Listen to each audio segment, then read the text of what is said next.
आज हम लोग चर्चा कर रहे हैं कि आखिर वह कौन सा कारण है जिसकी वजह से हमारी धरती कंपन करने लगती है, भूकंप क्यों आता है, इसके बारे में आज हम लोग चर्चा करेंगे। और भूकंप के आने के पीछे के कारण को जब हम जानने की कोशिश करते हैं तो आपको सबसे पहले जानना होगा कि भूकंप का शाब्दिक अर्थ क्या है। भू का मतलब होता है पृथ्वी और कंप अर्थात कांपना।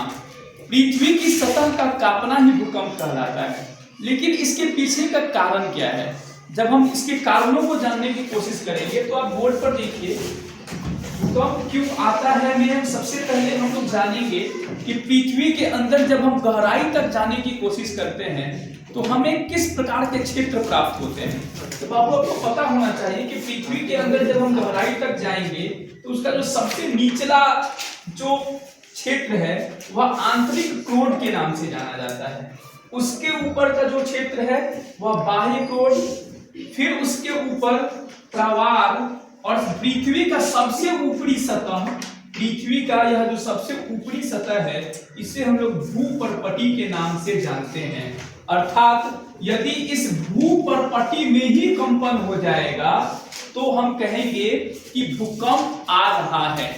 समस्या ये नहीं है कि भूकंप आ रहा है, अगर हम इस चीज को समझ पाए कि भूकंप क्यों आ रहा है तो बहुत हद तक क्लियर हो जाएगा कि भूकंप आने से हमें किन किन चीजों को समझ करके और कौन सी सावधानियों को बरतना होगा ताकि हम भूकंप से सुरक्षित रह सकें।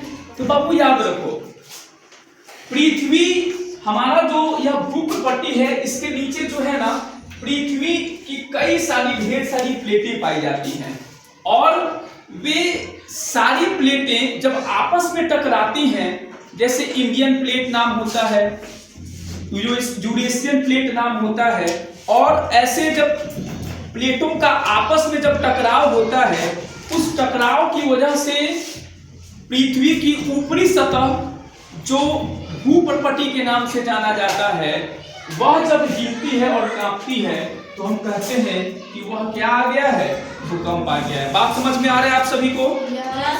कोई डाउट किसी को? तो एक प्लेट जब दूसरी प्लेट से टकराए किसी भी कारणवश और उस टकराव की वजह से यदि पृथ्वी की ऊपरी सतह भूपर्पटी कांप रही है तो हम उसे भूकंप कहेंगे। समझ गए? क्लियर है? Any doubt? नो। चलिए, थैंक यू।